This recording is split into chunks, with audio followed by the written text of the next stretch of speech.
Good morning, good afternoon, and good evening to everyone joining us from wherever you are. I am Elise Donovan, speaking to you from the British Virgin Islands, and I'll be your moderator for today's BVI Finance Breakfast Forum, Behind the Headlines, the Trump Era, Global Geopolitics, and the Future of International Finance Centers.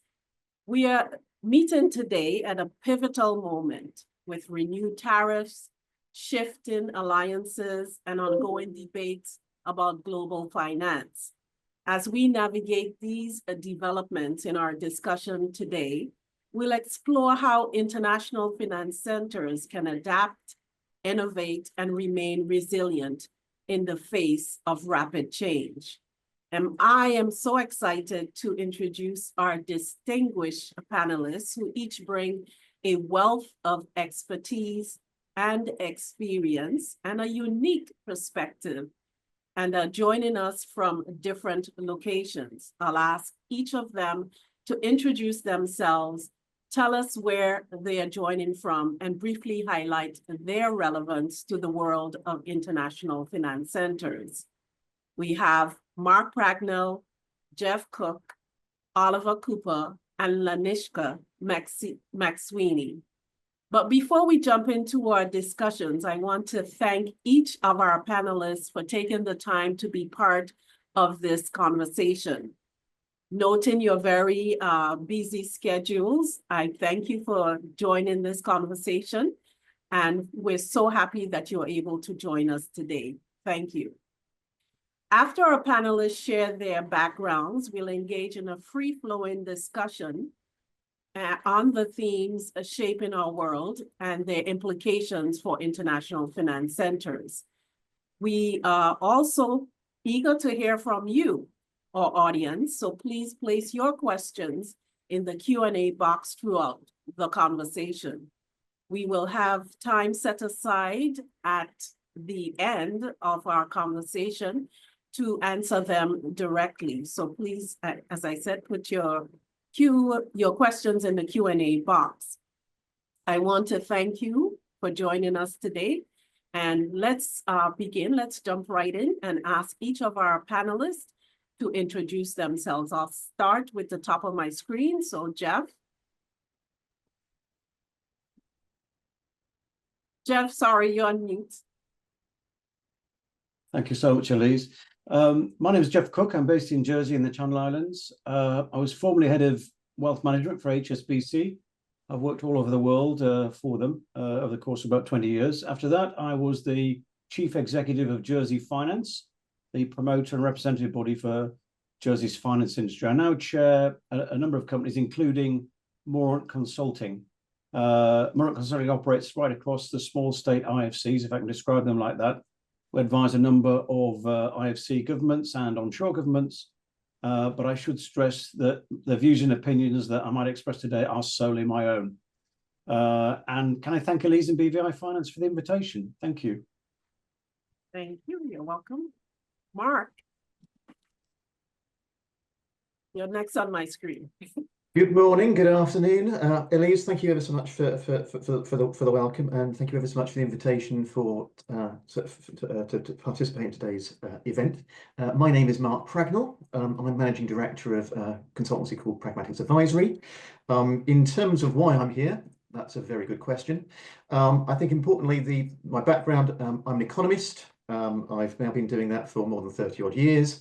And over those 30 odd years, actually starting about 23 years ago, I've done a reasonable amount of work with IFC governments and IFC participants in a number of jurisdictions. It started off in the Isle of Man, a lot of work also with Geoff and the team at Jersey Finance and the Jersey government up till last year.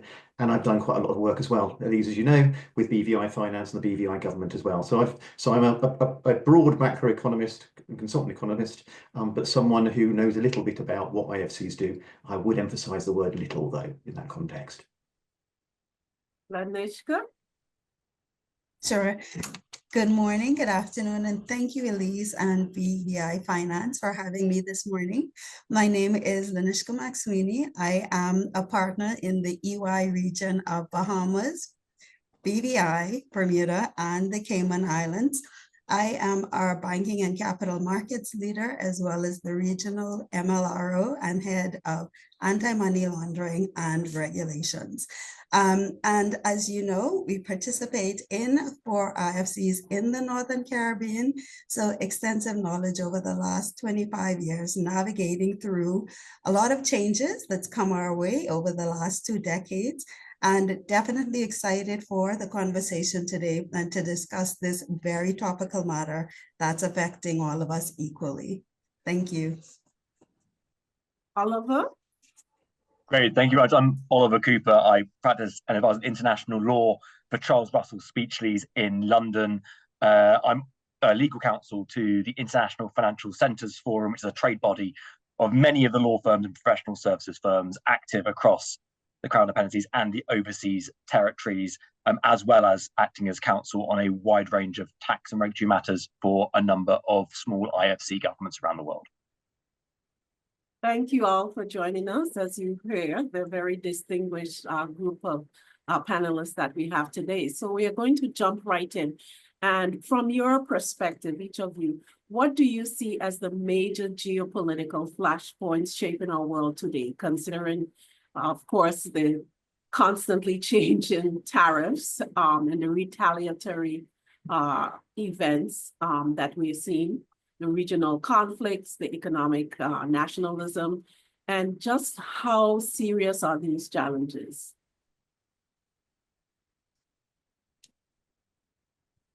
So would you like to jump in, Elise? Yeah, okay, so I'll have a go at that. Thank you.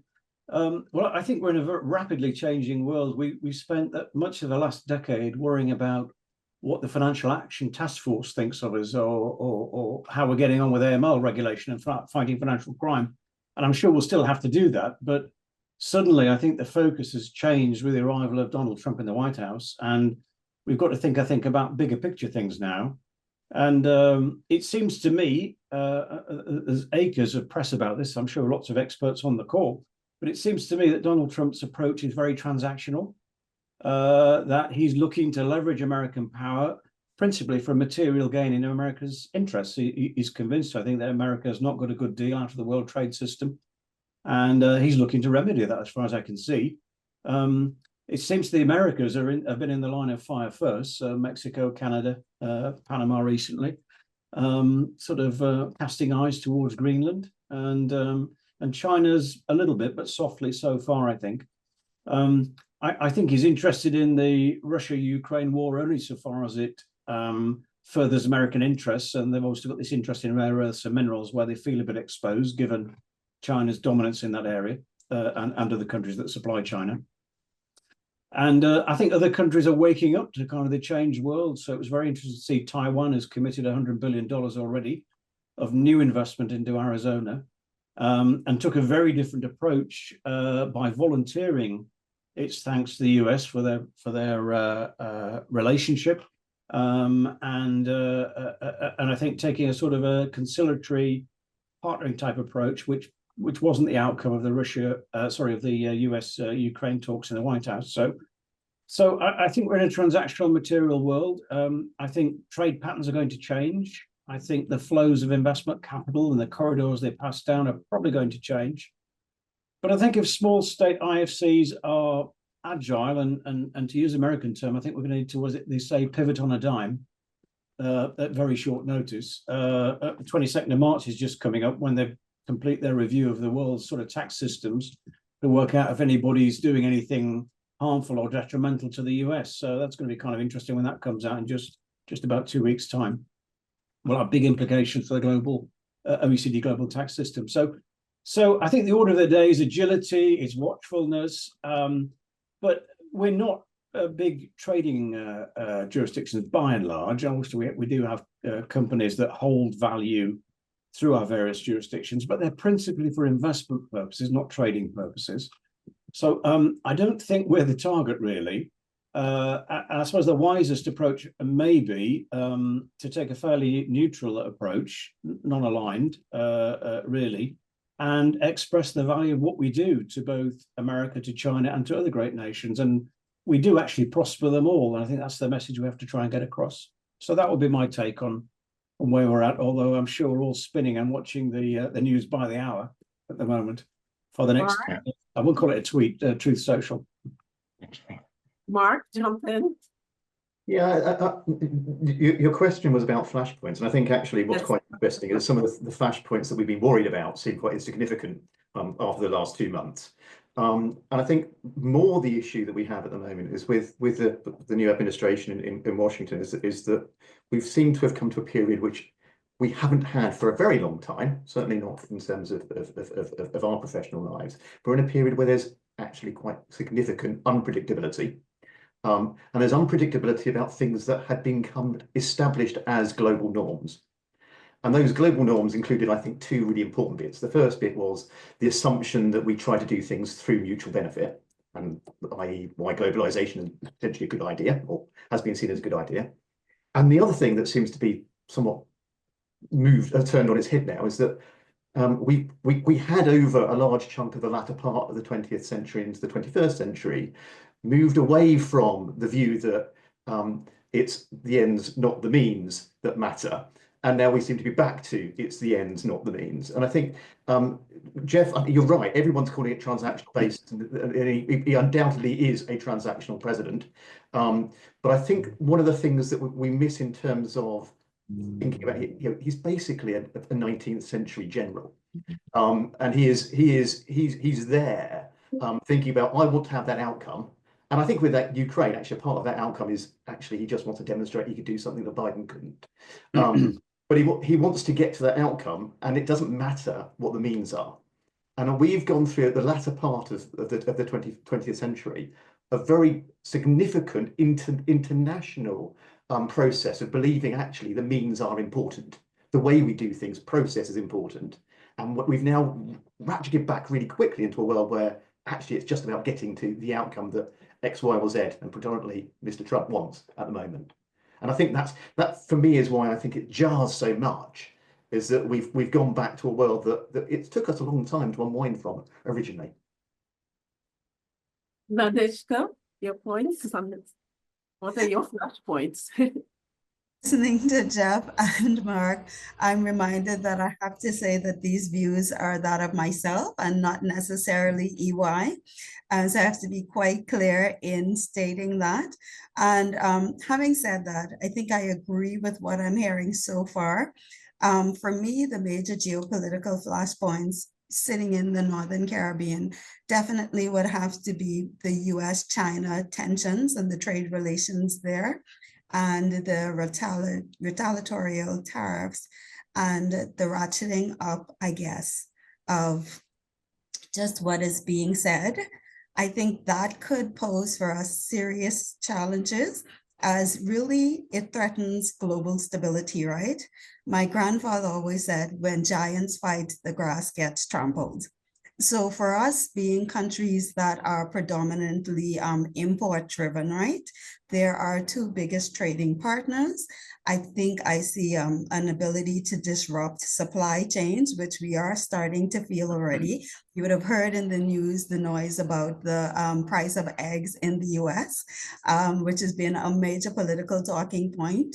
That has been consistent with what we're experiencing, and the disruption of supply chains. We've already entered into an agreement where, as simple as it sounds, we are importing eggs from someone other than the US, which did not happen 3 weeks ago. So when I think about global supply chain, it gets that minute where we're talking about daily food supplies. And then it gets bigger where we're talking about importing cars, right? We're talking about metal. Where do we get our power from, right? These are huge issues that affect us as IFCs and our ability to, I guess, effectively provide services to our external clients as well.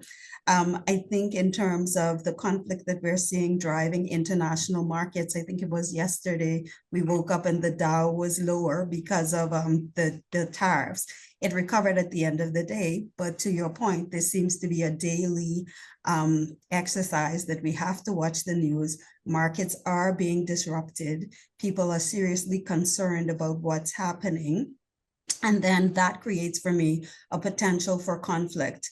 I think we're seeing economic conflict across the board. there's almost a military conflict that's kind of possible if the temperatures are not brought down quickly. And then I just think global cooperation, Mark, like you said, right? We came to the table, we had discussions, we treated people with dignity and respect. Even when we disagreed, that seems to have gone out of the window. And then economic growth will definitely be impacted. One of our EY economic outlooks actually sees that as a positive. There are some areas that are definitely going to thrive whenever there's conflict. But when we talk about what happens on the ground on the daily basis for normal people, economic growth there could potentially be adversely affected as well. So that's just for me, the major political flashpoints that I see. Oliver? I'm just going to continue the theme on the United States, because so many of the flashpoints around the world are the sorts of things we've seen for decades, and it's the US where things have been upturned overnight. I do want to reiterate what Geoff and Mark and Lanishka have said about the end of that multilateralism ruling the roost and a return to unilateralism. Mark rightly highlights this sort of gunboat diplomacy, 19th century approach to hard power being the way that things are delivered. And I think that goes back to the way that Trump has seen the world for decades himself. When he was a businessman, he was known for being the king of debt. He could always negotiate and settle his way out of large debts. And when he did deals, he always didn't think of deals as being win-win, as of course most business people would see deals as being, but he saw them as being having a winner and a loser, as being one person having one-upped the other in striking that deal. And I think that's unfortunate, because that's not really how trade works and it's not how commerce works, but it is how he sees the world. And he wants to make sure America is not a loser. So in all these deals, he is willing to make sure the other side doesn't get what it wants as an end in itself. In those negotiations and in the way that impacts the regulatory framework and those international relationships, there's an angel on one shoulder and a devil on the other in the White House and in Trump's balance. I know it will sometimes seem as though the devil is larger, but there is a good instinct there buried within the administration's approach. And they're probably represented best by the Treasury Secretary, Scott Bessent. He's formerly a hedge fund manager, probably on the side of good when it comes to wanting international commerce and international capital flows to continue to thrive, both going into and importantly out of the United States as well. And then maybe the devil on the other shoulder being represented more likely by Howard Lutnick, the Commerce Secretary, former CEO of Cantor Fitzgerald, but also himself being more protectionist, being more opposed to capital flows. And I think that is also worth noting that the hostility to goods flows will impact upon our world, whether you've seen it yet in your practice areas or your clients so far or not, where goods flow, capital flows afterwards or before in some cases, they go hand in hand in the long term. And so if it does end up being a more segmented world when it comes to goods, that will also end up being the same with regards to services and capital as well. So we can but hope, and there have been some indicators it's the case, that some of the force of light within that personality in the White House wins out over the forces of less helpful voices. Okay, thank you.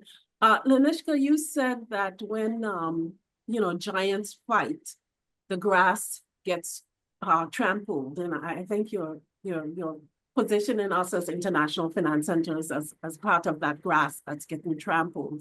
So how do you all see the risk, the potential risk, and how do we as international finance centers manage the risk? How do we prevent ourselves from being trampled, so to speak, and how do we navigate? And what are the opportunities? You said there are potential opportunities for cross-border finance. So how are we going to prevent ourselves from being trampled, and how do we navigate the risk and seize the opportunities? I think for me, the best thing is always for us to remain neutral as far as possible, right? I do see it as a risk, but I also see excellent opportunities for us being neutral countries, not being the key players that are in the ire of either of these large governments, right?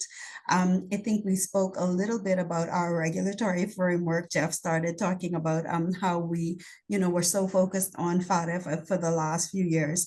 I think for our IFCs, certainly in the Northern Caribbean, we've invested a lot of time and money into getting our regulatory frameworks right.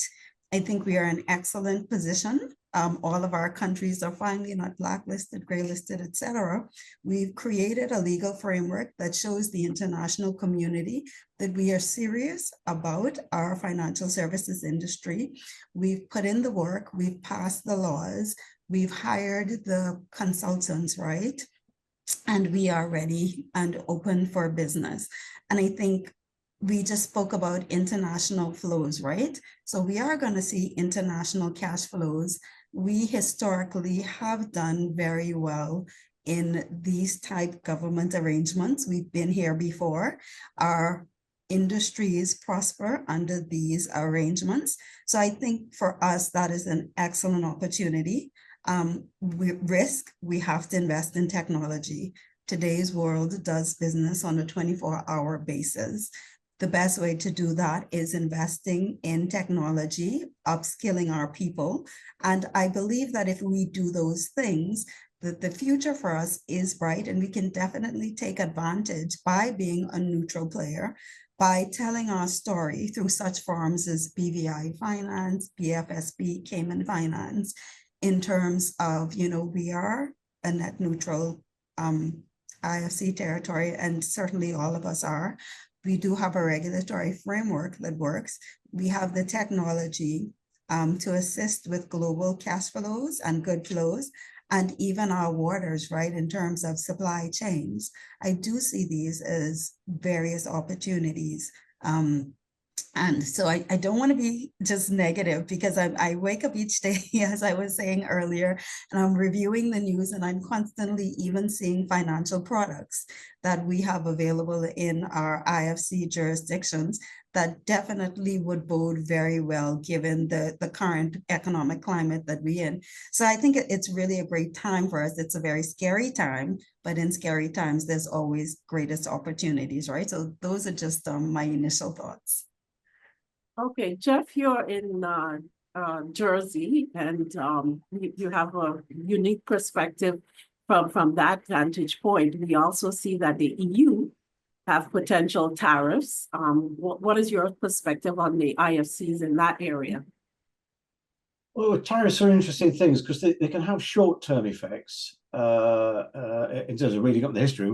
We've not experienced much of that, have we, in modern times? Not in any meaningful way. But if you look back into history, I think David Kelly at JP Morgan said that tariffs are a bit like a strike. If you go on strike, you might provoke a reaction to the party you're trying to deal with to get what you want. But being on strike permanently is not really a good thing. And I think tariffs are a bit like that. So if you look at what might happen, well, what's happened already, you've got Saudi Arabia rushing to commit investment capital to the US. You've got Taiwan doing the same. You've got a number of countries racing to say, we're going to invest hundreds of billions of dollars in the US. Don't hit us with a tariff, please, or at least that's a subscript. So Donald Trump will get a short-term reward, I think, from this policy, and that he will get more jobs in America, which is what he wants. But if they stay too long, they will increase the price of imported goods in America, and that will push inflation up. It's like mean interest rates will stay higher for longer. And you'll get some adverse consequences for the poorest people in America who got the benefit of buying cheaper imported goods. So I don't think he'll be up for that, because he's criticized Biden for the same thing of being responsible for inflation and a high cost of living, etc. So I don't think it's I don't think tariffs are a free hit, as it were. Europe, I think, will be careful about reciprocity immediately, because they've got bigger problems, frankly, at the moment with what's happening in Ukraine, and have become painfully aware of their lack of preparedness for defense. If there was a major war in Europe, the European countries are not very well geared up to deal with it. So I think their concentration now is moving into defense. It's trying to be conciliatory, I think, to a large degree towards the US. And they're looking at how they can raise the money to shift their priorities. And what was fascinating about the European Union for well, probably a couple of decades was just how much regulation was being churned out. It's just extraordinary quantities. I think I read one year in the US, there was sort of 2,000 pages, if you weighed it in pages of text, of regulation or something like that. And there were, actually instruments for regulation. And there were 13,000 in the same period in the European Union. Now, if you read their outputs of the econ meetings, that kind of thing, it's all about competitiveness. It's all about how do we make regulations smarter? How do we compete in the world?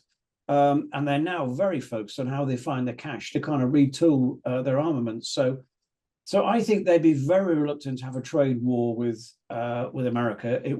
They're in a weak position.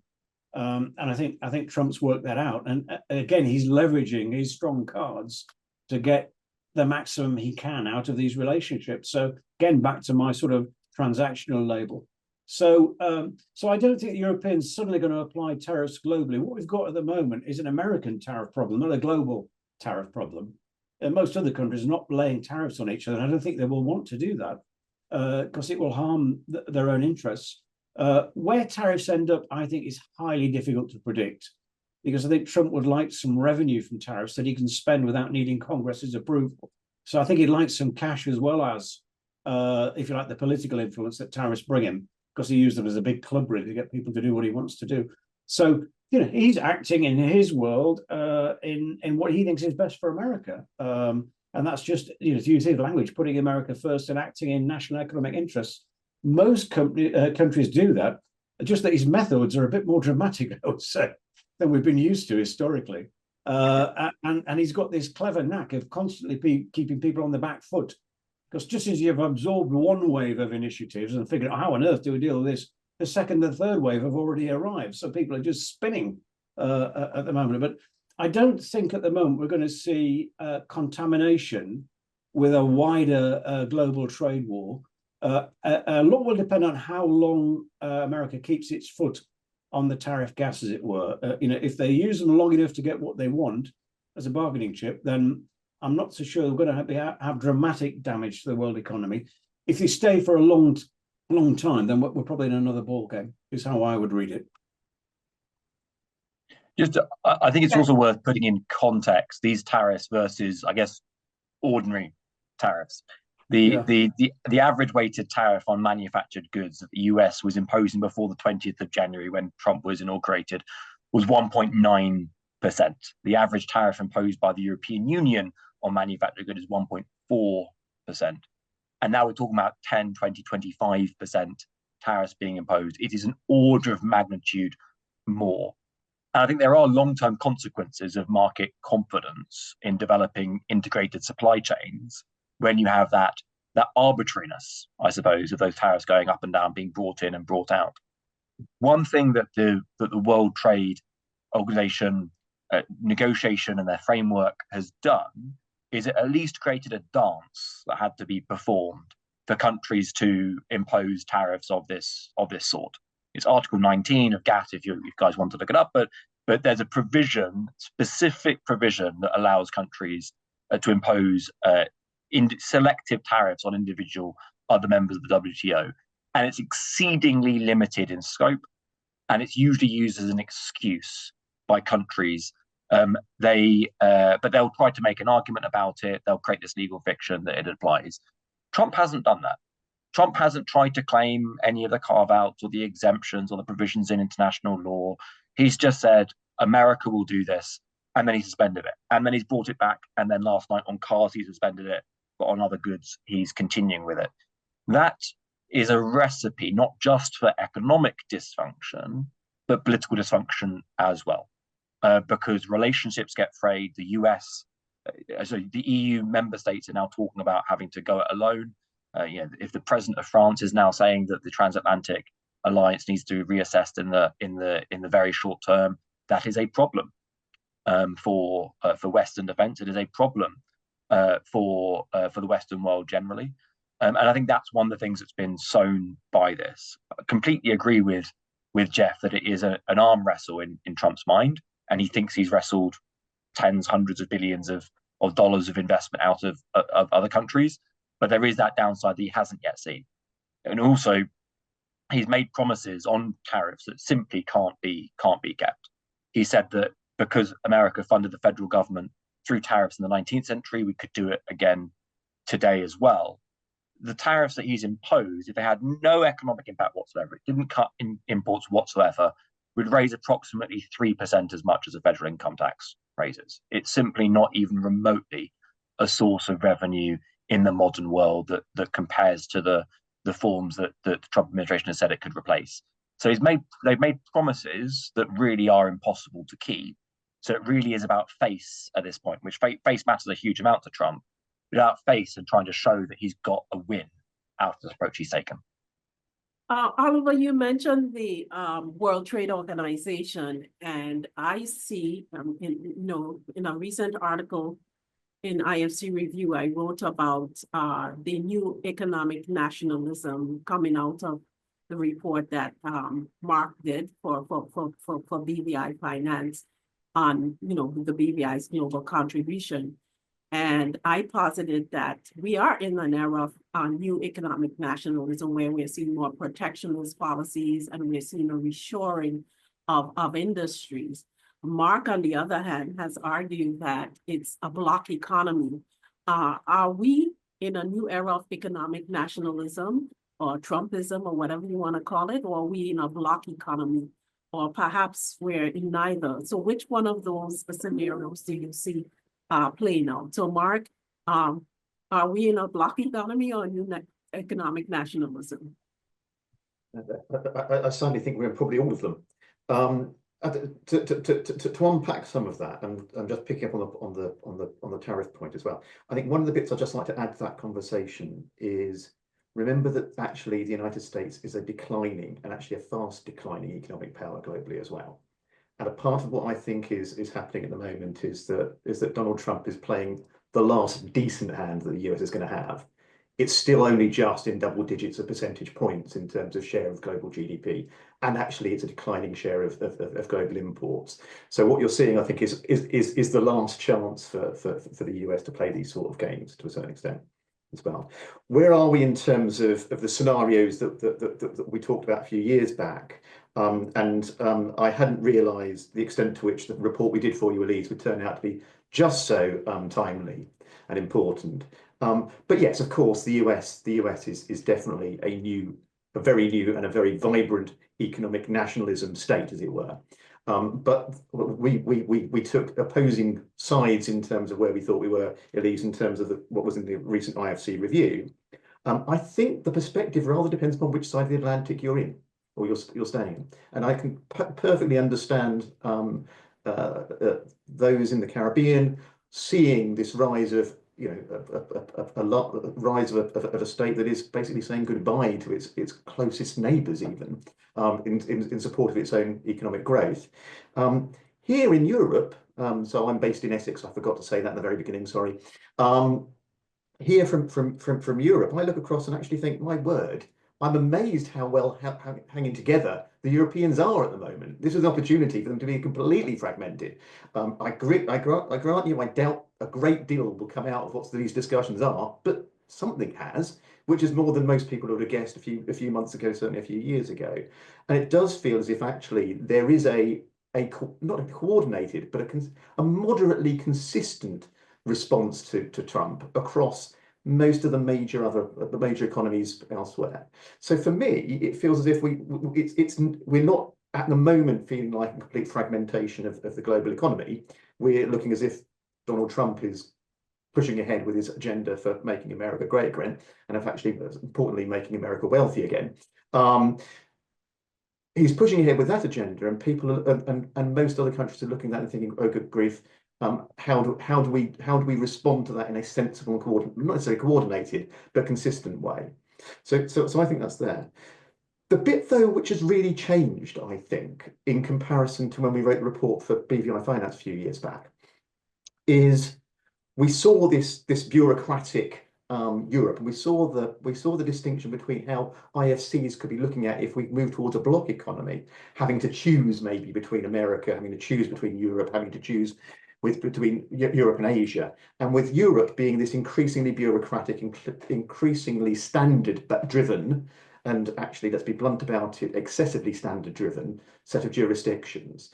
And I think what Trump has done is he's pulled the rug underneath from under them, because now there's this thought that actually we do have in Europe a real material physical threat from Russia, and we don't have at least the hope that the US military and importantly nuclear arsenal is there to provide some sort of deterrence. And I think it's the penny is starting to drop that Europe has to do it, to go it alone in terms of making sure of its own security. And that puts us into a very different world. And I'm just about old enough to remember what the world was like in the Cold War. And I'm good enough to be able to go onto the website and work out what the statistics were in terms of GDP and the likes during the Cold War. And a lot of money was spent on defence in order to maintain that unhelpful but nonetheless sustainable balance. If we go back to that, it's a massive different world in terms of public finances for Europe. Where we're looking now is that this 2.5% we're talking about in the UK. If we actually go to something that's resembling a Cold War environment again, we're talking about Europe having to put more like 5 to 10% of GDP into defence and defence-related activities. That is, to get there, that means we have to see real reductions in the standards of living for people living in Europe. Substantial economic change and fundamentally economic decline on top of what's already been economic stagnation over the last 2 decades, in order for us to keep the security we once thought we had. Okay, to do that, Europe has to think a lot harder about where on earth it gets its investment funding from. Europe has to be a lot more open to decent business.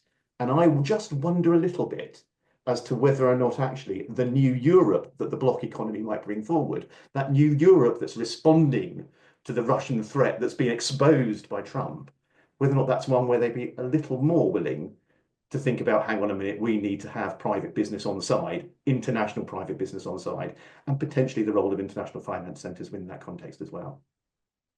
Okay. Lanishka, you talked about how, this is it evolving for us as international finance centers? We're hearing about Europe versus the US and what's happening with that. But there's also the big Asia component, which is particularly interesting for us as international finance centers. I mean, more than 50% of BVI's business, according to Mark's report, originate from the Asia Pacific region. And so where does Asia fit into that? And how will we be required as jurisdictions, as international finance centers, to pick a side between if there's a block economy, or if there's new economic nationalism, or if there's US versus Europe, or if there's US versus Asia or China? Where will we pick our side? Where will we stand? And it's interesting. I've given this a lot of thought over the last 30 days. It's only been 30 days. It's been a long 30 days. And that's primarily, and I'm speaking from, to your point, right, the Caribbean standpoint as we look at the US-China situation.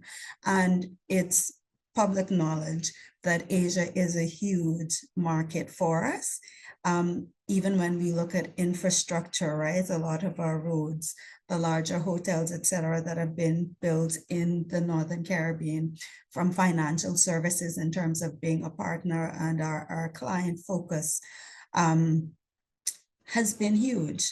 And the relationship, I think, that all of our governments have enjoyed with Asia so far have been very pivotal in our development and development of our financial centers, et cetera. And I think I was listening to Mark, and you talk about a block economy versus a new economic nationalism. And I feel like we're actually in both. I think the new economic realism is US focused. I think the blocks we're seeing is ASEAN, Asia-Pac, Europe coming together, even the Saudis coming together and agreeing on a deal to deal with Gaza, et cetera. So we're seeing this push that's causing blocks to develop. And for us, the Asia bloc represents an opportunity to continue that relationship and grow that relationship. I think we have seen some noise coming out of China in terms of low consumption, the property crisis that's been developing, as well as the unemployment side of it. Any tariffs, et cetera, is going to impact that. We see China putting in on 10 to 15% tariffs on the US. All analysts have said that's been a very light touch, because when you read the fine print, it's actually just on farm products as opposed to the billions of imports and exports that go through China, US. We are seeing Elon Musk talking about privatizing the US Postal Service. The thought is that's a direct impact to Alibaba, Temu, all these Asian companies that use the US Postal Services to deliver cheaper goods into the US. And that impacts us in terms of that's going to create a different type supply chain, right? When we look at the Hutchinson Group purchasing the 2 ports in the Panama Canal, Panama is in the Caribbean. That again is an Asian investment that could have positive impacts for us in the Caribbean, right? Because it brings in transshipment, which, as we've said, the way goods go is where services go, is where finances go. So I'm looking at it from that standpoint and seeing a growth in the Asian market for the Northern Caribbean, as well as the entire Caribbean when it comes to transshipment. If they're the largest exporter, we are huge importers. That brings opportunities for us, but it also says we need to look at how we develop that relationship while not doing anything to cause concern with our northern neighbor, right? We all have great relationships there from a financial services standpoint. The cash outflows come through the Caribbean. We need our cash inflows to go through that correspondent banking situation. We do have US clearance facilities in various parts of the Caribbean. So while we do continue to, I would say, court Asia, increase that relationship, I do see them looking further west for different partnerships. Once again, an excellent relationship for us. But I do think as China goes through this property crisis and right sizes itself, as they try to get consumption up, we've seen them do a lot of aggressive measures internally to help stimulate and boost their economy. The technology play is huge. DeepSeek, which we won't talk about, I think right-sized and upended the AI market, because it shows that we always say when your children are silent, you really need to know what they're doing. They've proven that they can do this, release it, and do it cheaper, right? So that is just astronomical. And it's going to be fascinating to see what happens for the rest of this year. It's only March. So for us, I think Asia definitely is proving to be a huge, huge play for us.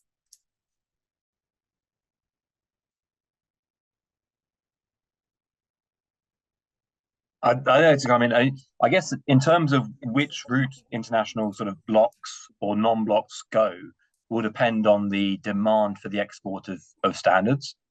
Geoff mentioned earlier that Europe has seen for the last 20, 25 years, it's seen itself as being, quote unquote, a regulatory superpower. I've never understood what that means. But they seem to think that they could set the pace and the tone and direction of globalization by setting regulations that the rest of the world needed to abide by. And we saw that both through EU export of standards itself, but also through the EU's representatives in multilateral institutions like FATF, the OECD, etc. And that has fallen by the wayside. It's been kicked onwards, that process, by Trump. Trump has accelerated the move by the EU away from wanting to be a regulatory superpower and towards wanting competitiveness. But it didn't start with Trump. Even before Trump was elected to this term, you had Germany and the Netherlands in particular within ECOFIN, within the meetings of finance ministers in the EU, saying that the EU needs to get rid of some of their tax and financial services files, some of the legislation that they had either brought in or were due to bring in, because it was either anti-competitive or because it was duplicative of global minimum tax, which is something that is on the chopping block to an extent because of Trump. But some member states of the EU were already talking about this before Trump came along. And then the pace at which he's acted in the last 6 weeks has just accelerated that process. So that dawning has been on the cards for a while, and that need to spend, I think it's more like 5% than 10%. I think you'd be delighted to hear, guys, but that need to spend 5% or so of GDP for decades or years to come on defense has just redoubled that. But you also see, just on that point, actually, the US has also talked about wanting to export its standards, really, on tax. Geoff mentioned earlier Section 891 of the US tax code. That's the provision by which the White House assesses whether other countries have imposed discriminatory or extraterritorial taxes.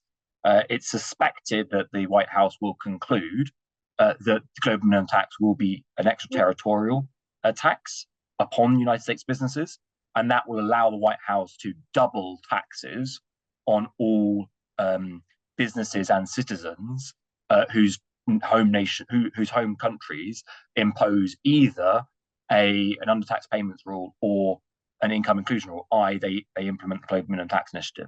Now that is a huge deal if it comes to pass, but he's also been talking about doing that for countries that impose value-added taxes, which is the vast majority of the developed world. He's also talked about doing it for digital services taxes, which the majority of the developed world has as well. So that's the US trying to export its standards. And I guess where we land on whether we have a bloc economy or economic nationalist world from now on will depend on who wins that particular arm wrestle too. You mentioned that essentially the US is doing away with the European regulatory regime. But as international finance centers, we are very much have to be compliant with the international regulatory regime that's coming out of Europe, whether it's be FATF, whether it be the OECD, or whether it be the EU. Most of what we've been doing, the legislation that we've been passing in our jurisdictions, is to comply with these standard setters. So how do you see that changing in this dispensation? Maybe jump in there. So I think it's a bit like FATCA. So the world has a standard, but America's exempted from it. So everybody else operates CRS, but the US operates FATCA. So it's one-way information exchange. So I think the global tax system could end up like that. Depends how many pull back from it. But if the US doesn't participate because it says guilty is an equivalent, so we don't need to be in this, we've done it already, it could be that a substantial or enough countries decide they are going to go on for it to still to be a reasonably credible international standard with the US effectively exempted. So I don't think we're about to see all the hard yards put into being compliant in all these various areas, particularly in the financial crime area, are just going to fall away.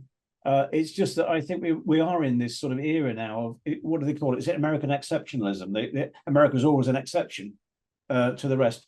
Europe, I think, is going to take its foot off the gas because, as Oliver quite rightly said, Mario Draghi's report to the European Parliament and to the European Commission predated the American election, and he called out very strongly the fact that they've gone too far in regulation and made themselves deeply uncompetitive. And in a world where they've got demographic issues, declining populations, declining GDP, they were setting themselves up for an awful lot of problems long before we knew what the sort of the Trump whirlwind was going to bring. So I think change was underway there already. But in all of this, I think we can't lay out a simple sort of blueprint of what the world's going to look like. It's going to change by the hour, it seems. I mean, gradually it will abate, I think, this sort of whirlwind effect. But you're going to end up with a complicated work where you've got America driving national interests with a national bilateral dialogue with everybody. They won't negotiate through blocks, not through the European Union, not through European Parliament, not, I think, through the OECD or the World Trade Organization. Trump doesn't like the UN. So he just won't bother with that kind of fora. He'll go straight to the bilateral relationship. Others may be well advised to stick together because a little bit more negotiating strength. So if you look at the US as an example, 340 million, is it, the current US population? The European population in aggregate is 450 million people. It's a bigger market than the US. I don't think that Apple and Google and Meta and all those firms are going to want to stop earning dollars in Europe. It's too big and too valuable a market for them. So I think influence will be brought to bear internally that kind of moderates some of these things, because Trump won't go so far as to torpedo American interests if it's America first, because that wouldn't work for them. But I do think all this chaos is going to throw up fabulous opportunities in many ways. And I don't mean to sound exploitative when I say that, but all this capital rushing to the US is going to need to be carried. And it's going to need to be put in instruments that international investors trust, not all American interests. It's not all going to be in Delaware. So I think all that flow, if you get in the way of that flow, there's going to be a lot of business done. I'm absolutely sure about that. In Europe, what are the opportunities, Geoff? What are the opportunities? So first of all, it says capital flows to the United States, to the Americas. I think the world's going to be sort of three regions. It's going to be the Americas, it's going to be Europe, and then it's going to be Asia. The big flow, all these jobs that are going to be created in America through this investment flow, international investors will want instruments and vehicles that protect their interests to carry that capital. And I think places like the BVI and others are very well placed to be the supplier of that solution.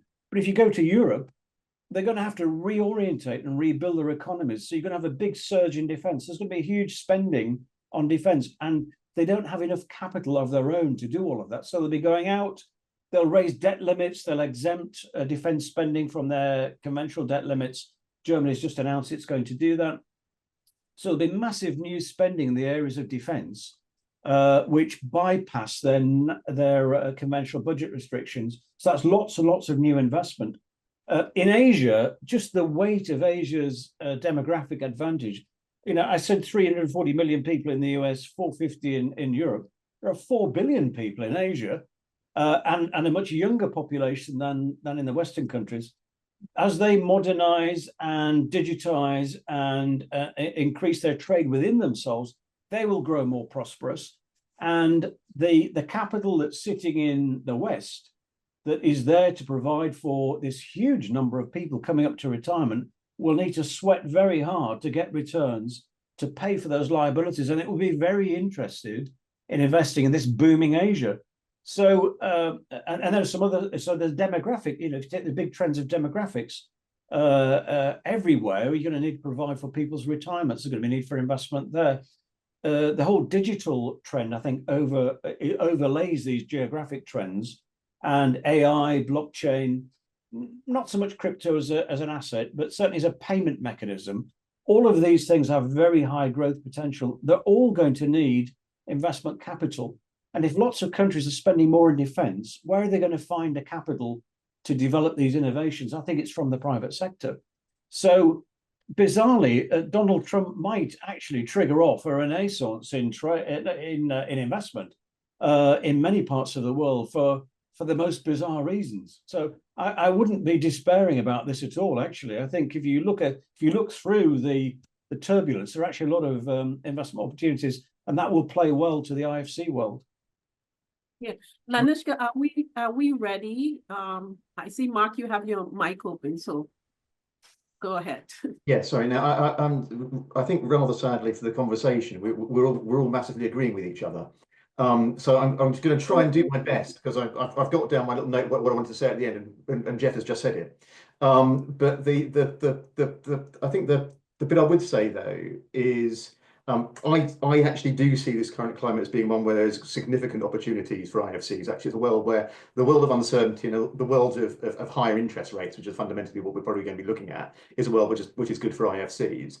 The only thing I would step back on, though, is it's going to be a world possibly with actually lower levels of wealth than would otherwise have been the case. So a bigger share of a smaller pie.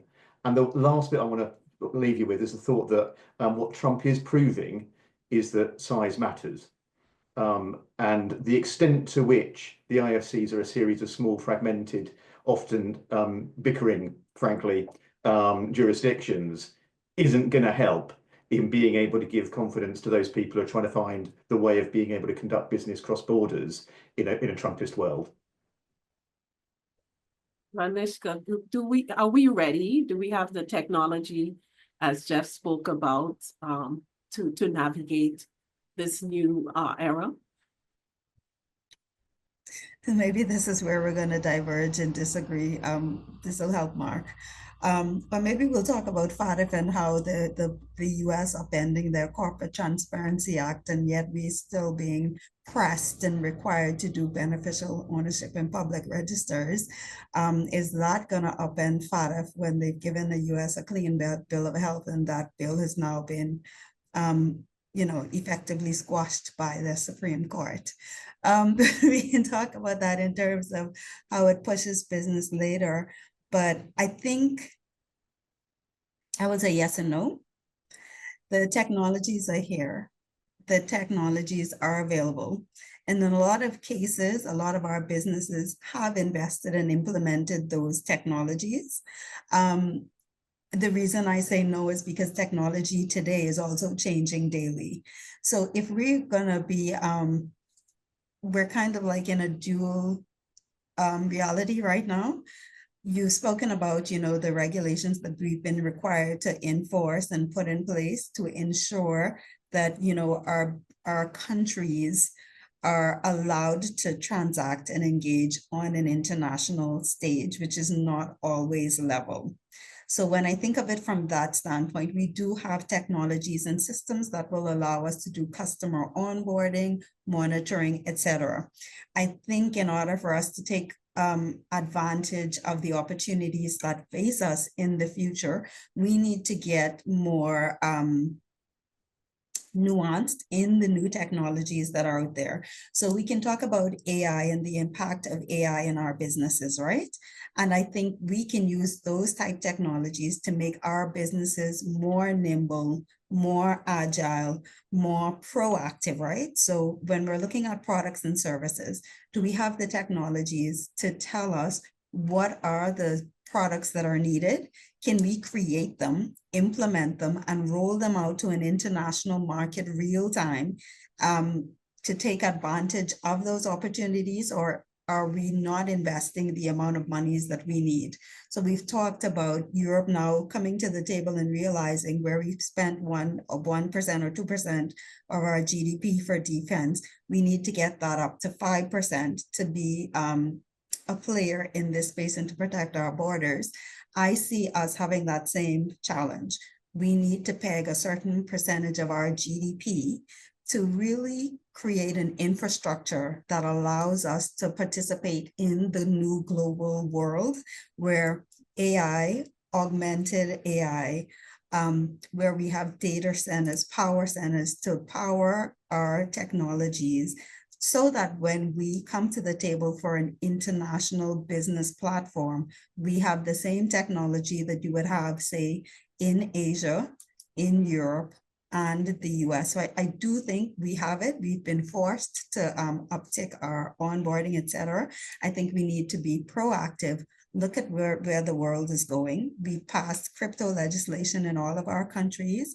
We passed digital asset legislation in all of our countries. So now we need our businesses to bring their capital along and upskill their people and their technology systems, platforms, et cetera, to take advantage of the opportunity that we've been given.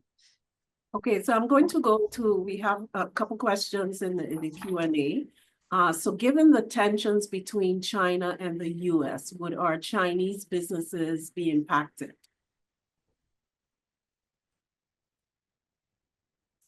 Can we expand on that a little bit in terms of our Chinese businesses? Is that from Chinese I think businesses from that the are international finance center's point of view, not the infrastructure. I know you talked about, the infrastructure in the Caribbean, which is very much driven by China in terms of the roads and the hotels, etc. Absolutely. I'm talking about Absolutely. as international finance centers where we get most of our business from China for I would BVI say yes and no. specifically. I would say yes and no. I would say yes and no. Positively impacted in terms of we still have a Chinese government that is actively trying to stimulate their economy, right? And they are looking outward to do this. So that is an excellent opportunity for us. So even though they are going to be impacted by tariffs, I think on our latest EY macroeconomic import, when we look at the amount of exports that China exports to the US in the billions, right? If they are now going to have to retool, look at new investments, et cetera, they're going to need an IFC, right? To set up structures, to organize paper, to do CLOs, et cetera. These are things we do as our bread and butter every day. So absolutely an excellent opportunity for us. In terms of protectionism, there has been a bit of protectionism in China due to the low consumption, et cetera, and the forcing of their businesses to inject more into their economy. But of course, ultimately, with a country so large and being such a huge exporter, you have to look outward to facilitate that as well. And I think that's where we can assist there for those purposes. If I could chip in and support what Lanishka said, because I think there's been another opportunity too. So I listened to Donald Trump not long ago when he said that he thought that they could strike a good deal with China, and they just wanted this is one of his exact words, in fact, I'm paraphrasing, he wanted the balance of interests to be more even. His perception is that China is doing better out of the relationship than the US is. But if he can get to a place where he feels it's more equitable, it's not that the US doesn't want to trade with China. They're the two largest economies in the world. It'd be pretty foolish of the US to kind of shoot itself in the foot and say we don't want a relationship with China. I don't think that's what they want. I think they feel they're not getting their fair share. So I think he'll try the same. If he can settle the Russia-Ukraine war and stop and kind of remove that, put that aside, I think his next stop will be China, and he'll try and do a deal with China. And sadly, I don't know. It's only speculation, but will Taiwan be a casualty of that? Will he give ground there to get something that pays America? Maybe he won't, because I think America's trying to persuade Taiwan its future is to do much more of its manufacturing in the US. If it's successful in doing that, then the Taiwanese have made themselves quite valuable to the US, and maybe he won't sort of give ground in that area. But I don't believe it's sort of a Cold War situation that's looming on the horizon, unless and we saw you have some event trigger, as we had with Zelensky Trump, where there's a massive falling out. Well, that seems highly unlikely to me between Xi and Trump. And Trump likes to play with the big guys, and Putin, Xi, two of the most powerful figures in the geopolitical landscape. So if Trump can do deals with them that tell his home base that he's done better than they did before and America's going to prosper, I think he'll be content. So in all of that, there will be some displacement from China, but it will go to Vietnam and Thailand and some of the peripheral countries around there where supply chains alter. That will need new investment. Some of it will still go to places like Mexico and other parts of the world. That will need new investment. So this disruption displacement effect might impair trade for a time, but it will boost investment. Okay, only a short-term phenomenon, but for a few years, it will certainly boost investment. And where will people go to structure that investment? The places they've always gone. Why would they not? Why would they do something different? So bizarrely, I think centres, particularly the Caribbean centres, could actually do very well out of this. I think, Geoff, that's right. It strikes me that certainly we're only 40 odd days into this era. it's unclear where it will end up, but the trajectory that we can draw, if there is one so far, is one where it doesn't feel as if IFCs will be detrimented by carrying on business with non-American clients just because the Americans are having a trade war with them. So so the tensions as they are between China and the US, I don't think are something which are going to have an impact significantly on the ability for the likes of a Caribbean IFC to do business with China or to carry on doing business with China.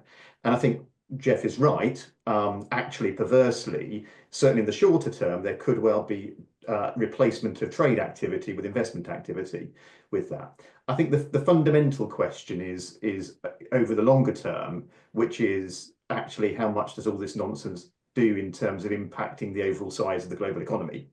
And I think there's a decent chance that the IFCs can get a bigger share of business that's out there, but it's whether or not it's a bigger share of a bigger or a smaller pot. And what happens over the next few months will be quite critical in working out whether or not actually we're going to see a world with much lower real growth rates than we're used to, and that will have an impact, and it will certainly have an impact overall on IFCs because fundamentally it's still the overall size of the world economy that's driving the ability for the IFCs to thrive. I'm going to throw something in the mix. We've seen over the last how many years the sanctions since the Russian-Ukraine war, the sanctions have impacted the business of the IFCs, and we see that Trump is willing to remove those sanctions. Will Europe change its position, and how will that impact IFCs if that happens? I suspect that the Russian sanctions are going to be the biggest near-term decision that the IFCs are going to have to make, because I doubt they will change simultaneously between Europe and the US. I would be willing to have a bet that by the end of possibly even next week, there'll be a very different relationship between the US and Russia, and some of the ways in which they operate in terms of what would up to now have been prohibited economic activities. That will not change as quickly with Europe. It will change with Europe eventually. But I think in terms of some of the biggest threats to certainly the CDOT IFCs over the near term, it's going to be how you handle what's going to be a very different attitude to doing business with Russia on one side of the Atlantic and with that on the other side of the Atlantic. I don't know what the right answer for that is, and that's the problem. But I think that is probably the biggest immediate area of friction you're going to hit. Maybe if I just jump in. I think there will be some cover there for the British centres, because that will largely be a UK decision. And still constitutionally, there's a fair amount of sway. It varies by jurisdiction, but there's still a fair amount of sway in what the UK does diplomatically, internationally, because we all benefit still to a greater degree or another on the British legal system. You know, our courts, our judiciary. One of the reasons we're seen as stable homes for investment around the world. It's not true for all centres. I know it's not true for the independent centres in the Caribbean, but for those of us who benefit from that kind of cover, as it were, I think there's almost certainly going to be an alignment with the United Kingdom in terms of the approach to sanctions. I doubt that's something that the small state IFCs be well advised to go out on a limb on their own. I think that'll be quite risky. But you're right, it's going to be a dilemma for Europe and a dilemma for Britain, actually. And that relationship with the US is getting tested, I think, because Trump will start to think that it's Europe standing between him and a resolution of the Russia-Ukraine war, not Russia, by giving Ukraine comfort that Europe can come to its aid and prolong the situation. I think the longer that goes on, the more frustrated Trump will get. So it'd be kind of interesting to see what happens there. But I think normalization for the US and Russia and a sponsorship of Russia back into the G7 is very much on the cards. Sanctions, by the way, I don't think have been particularly effective. It hasn't really slowed Russia down meaningfully. I wonder how much conviction and traction there will be. in retaining them, given they've not really produced the end result that we're designed for. Well, the CDOTs, the Crown dependencies and the overseas territories, we have to follow what the UK does sanctions-wise in any case. Oliver, I see you have your mic open. Yeah, just on that. So the overseas territories are directly legislated for by the UK on sanctions regime. The Crown dependencies aren't, but would always follow lockstep with the UK and the overseas territories on that. Completely agree with the remark just made that during this war since 2022, the sanctions have been completely immaterial in terms of preventing the bypassing of them. And we've seen a number of actors and some member states within the EU demand that they go further and be made to be more watertight. That hasn't happened because making them watertight does lead to more winners and losers, and some of those losers have vetoes in the process. I am a bit skeptical about the idea that sort of once the war is settled on whatever terms, the sanctions will fall by the wayside. The sheer amount of legitimate hostility towards the Russian regime in Europe is so great that European and British approach to Russia is very likely to be pro-sanction for a while. I don't just mean months after a resolution, I mean years after a resolution.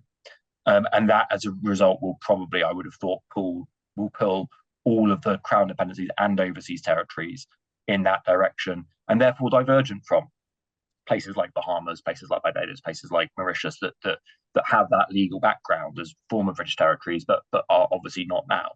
At which point it's probably a good time to hand over to Leniska, who might have a different view. And it's so funny because we have in-house sanctions task force, because as you correctly identified, we have 3 BOTCs as a part of our BBC region, and Bahamas as the separate independent nation. So we don't enforce UK sanctions through orders in council where we do in the other 3 countries. So you're absolutely correct. My stance has always been and always remains, as long as it's a UK sanction that we are required to follow, whether OFAC disqualifies it, we legally are bound by that. So we follow those. Bahamas is a little bit different because we do have the UNSCRs in place, and there is always a little difference between that and the UK sanctions. And then for all 4 of our countries, we are indirectly impacted by the OFAC sanctions, where we have US persons, because they're extraterritorial, and then we have US cash flows and US entities that we're constantly doing business with. And we are already seeing the divergence, right? So we can have a client that was previously sanctioned by OFAC.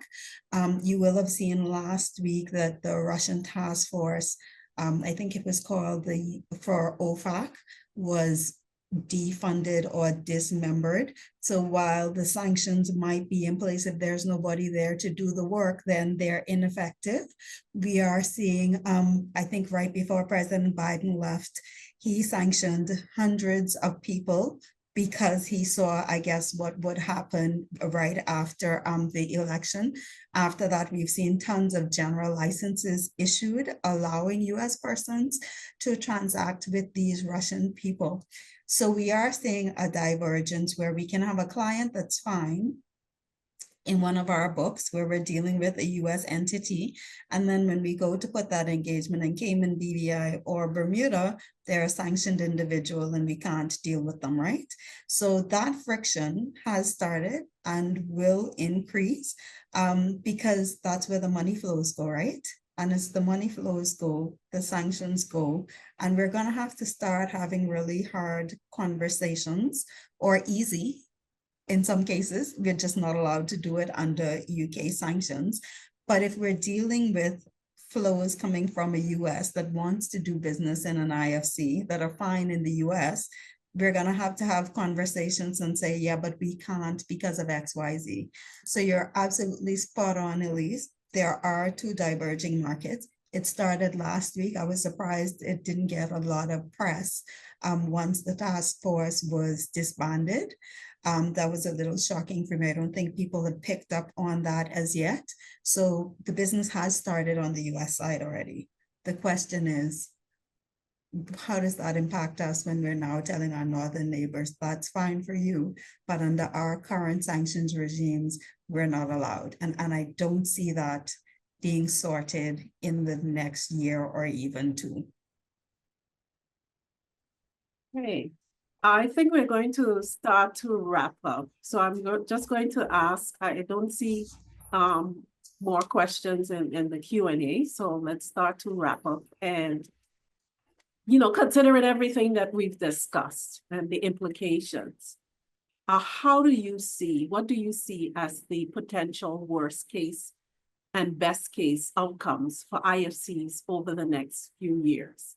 And how might proactive measures in, you know, this tit-for-tat tariffs or whatever we're facing balance how we move forward favorably for our jurisdiction? So what's the best case and worst case scenarios? And what would the outcome for international finance centers be like over the next few years? So I'm going to start with Geoff, and let's move it along. And I'm going to end with you, Lanishka. Okay.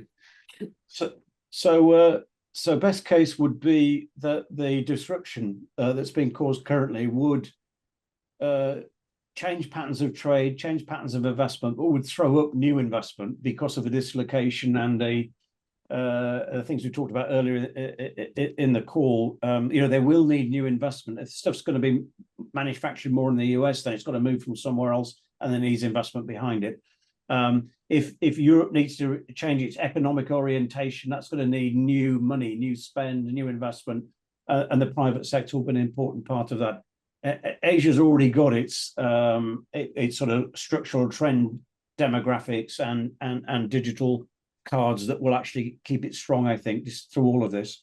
So best case is actually we'll go through a few storms and tempests, but we'll come out the other side. The sun will be shining, and IFCs won't be too harmed. The worst case scenario, I think, is that tariffs stick, that the world trade system collapses, that the world economically overall is a poorer place. And I don't think that's the end of IFCs by any means, but it means we'll be doing less business than we used to. And what we'll probably do is have to turn to things like technology to do the same that we did before, but with less cost and possibly less people, because we've got a demographic issue as well. I will finish perhaps by what should IFCs be doing right now to secure the future? Well, I should think they should be playing the stability card in an uncertain and unstable world. Being stable in and of itself is attractive to investors. So if they've got a choice about where they put their investment capital, stable places will be even more in demand, I feel. What should we do proactively? Well, we're not going to bowl in and see President Trump and make our case, but we probably ought to be talking to the people who influence him, and the same in other parts of the world. So we should be making our case, and there's probably a case for some new reports from people like Mark that say how much value we're creating for America, and that actually we're in a surplus situation in terms of benefit. We're not a detractor. We're not a deficit problem for America. We need to be doing the same with Beijing. So, you know, I think that quiet diplomacy in Washington, in Beijing, in Brussels and London, it needs to continue. And if anything, it needs to be stepped up.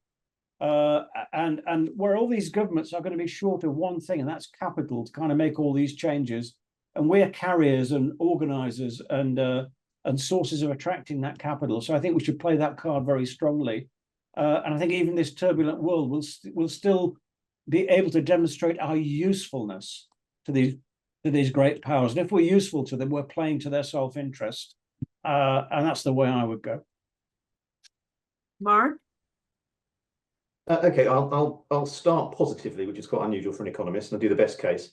I think there are three levels to the best case. The first level, I actually think, is quite likely to happen, and that IFCs are seen and re-seen as being safe havens. They're seen actually as a place where you can consolidate and track higher interest rates in a higher interest rate world. They're seen as a strong facilitator of cross-border investment, and cross-border investment increases in these uncertain worlds. So best case scenario, I think actually possibly the medium case scenario, some of the positive drivers for IFC occur. Next bit of the best case scenario, which I think is less likely but could still happen, which is actually you see the EU recognise that they've got to be softer and more receptive to international finance flows in the private sector, and with that IFCs as well. So you get a slightly better regulatory environment than you've had to suffer for the last 2 decades. And the third, which I'm afraid I'm not betting my house on, the third bit is you had all of those other parts of the best case scenario, and you also actually had Trump's policies work. And he manages to get what he wants out of the rest of the world, get some more jobs in blue-collar jobs in the US, be able to demonstrate that he's got rid of any number of different civil service roles, and actually not completely ruin the rest of the global economy, then that's a win-win-win for Trump, for the rest of the world, and for IFCs. So that would be the best case scenario. The worst case scenario is that Trump, at 2 o'clock in the morning UK time, decides, you know what, where's that in the Caribbean? What are these IFCs? I don't like them. And I think the problem you've got in this world now is, yes, you've had a real load of rubbish from the European Union, but they did it through some sort of process, and it took a long time. If Trump has you in his sights, it will not take long for it to have a very big impact on you. And that's now the existential threat that not just IFCs but other jurisdictions have as well. What's the response to that? I'll say it again. I'm sorry, I've said this for many years. All the IFCs need to do damn sight more of working together. You're not gonna be on the radar in Washington in a positive way by being a whole series of fragmented small jurisdictions.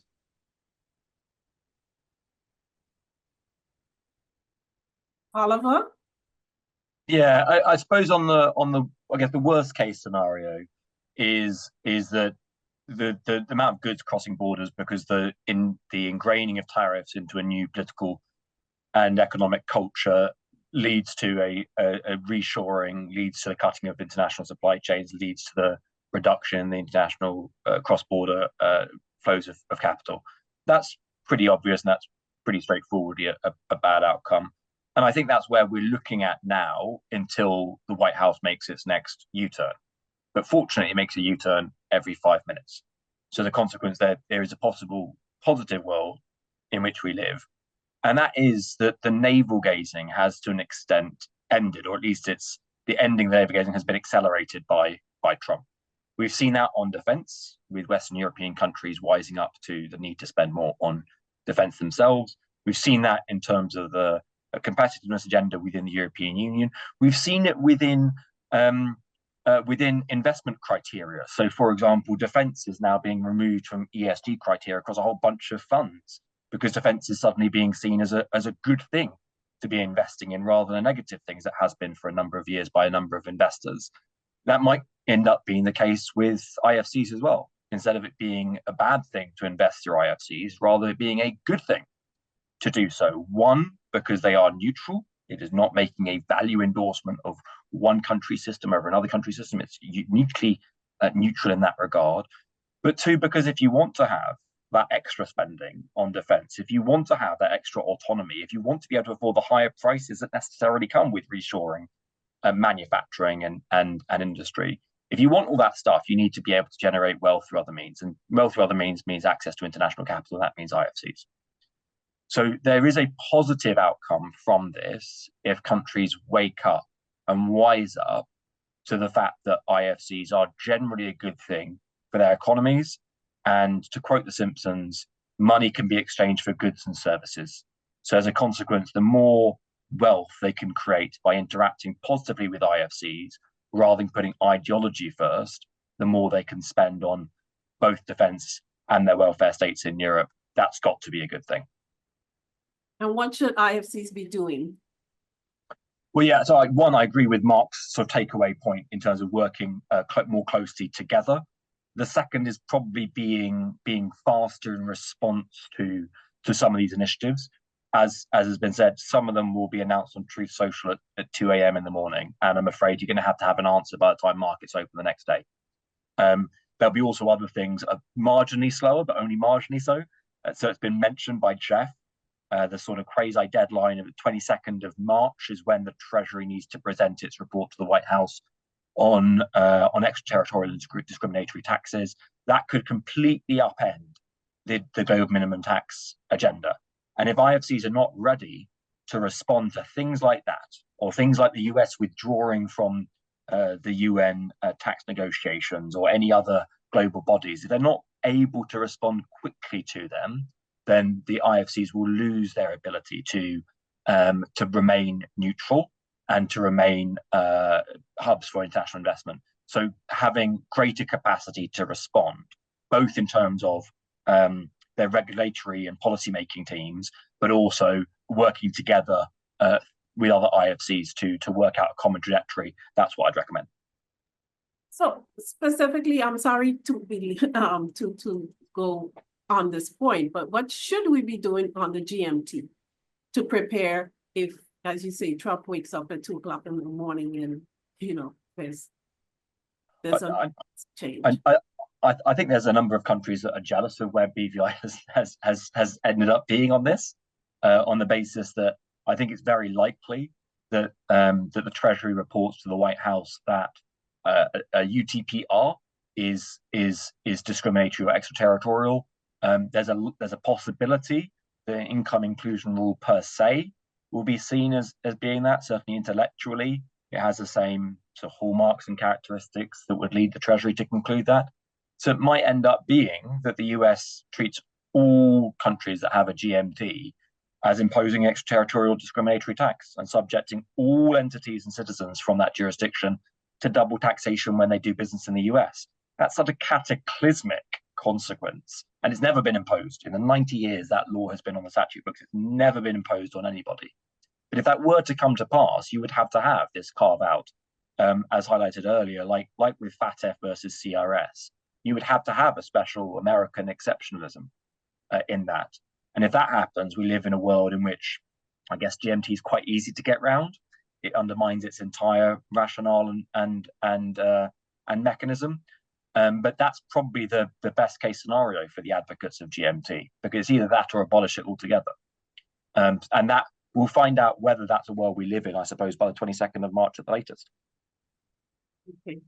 If I just follow up just very briefly. So yeah, I think the important message would be, pivot on a dime. We won't tax American companies.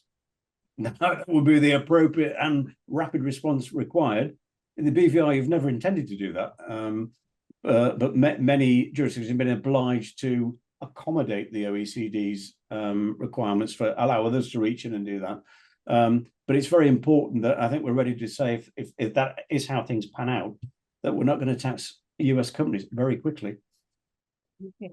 I have to wrap up. Lanishka, your best case, worst case scenarios and the future for international finance centers, and then we'll end there. Thank you. Sure. And on the GMT, I think President Trump has stated that he will treat any country he sees it as a dual tax, and he will treat any country that imposes it on US companies, right, as effectively an enemy of the US. So I think that in itself has told us what the Treasury is going to recommend if we follow the suit that, it's been going in the last 2 weeks, which is good news for BVI and the other countries that haven't publicly said this yet. And that is a part of where I see the worst case scenario is. The worst case scenario is we are in a world where the US goes back to onshoring, right? We thrive when things are pushed offshore. So if we go back to an onshoring world, that is not good news for us. The better case, and what I think will more likely be the realistic case, is we are going to see more collaboration. I think you're right. Just by this call today, it has shown us that our IFCs need to get to the point where we are collaborating I don't like to use the word lobby, but effectively we are going to have to start lobbying for ourselves as a bloc and telling the good story of the great things we have done and will continue to do, right? And our professionals, our regulatory framework, our experience, our expertise in these matters are what has allowed our jurisdictions to grow and be key to the international global regime when we talk about finance and capital markets, et cetera. You would have seen that the US is now going to bring back their Bank and Merger Transactions Act of 1998, right? They're going to do away with the 2024 Act. The 1998 Act was the one that spurred innovation, large mergers, transactions, et cetera. When there are mergers and transactions, there's always a BVI law firm, a Cayman law firm in the midst of these huge transactions, right? So I'm ever the optimist. I see this as an amazing opportunity for us. I 100% agree. We're small enough that we need to remain neutral, but we're small enough where we can be nimble. And I've told you all, I believe you have to get up at 2 a.m. in the morning and watch the news and be aware of everything that's going on. Because if you wait until the day starts at 9 a.m., you've missed the boat. So I think that's going to have to be a change for us, especially in the Caribbean, where we're more responsive, more proactive, and the opportunities are there. We just have to be ready to take advantage of them. I just want to take this time to say thank you so much to our very distinguished panelists, Geoff Cook, Mark Cragnell, Oliver Cooper, and Lanishka McSweeney. You have been tremendously informative, and this has been a very engaging discussion about behind the headlines, the Trump era, geopolitics, and the future of international finance centers. I am Elise Donovan for BVI Finance, and I thank you for joining this breakfast forum. And again, I thank our panelists, and I thank you all who have participated or joined into this discussion. Do have a wonderful day wherever you are.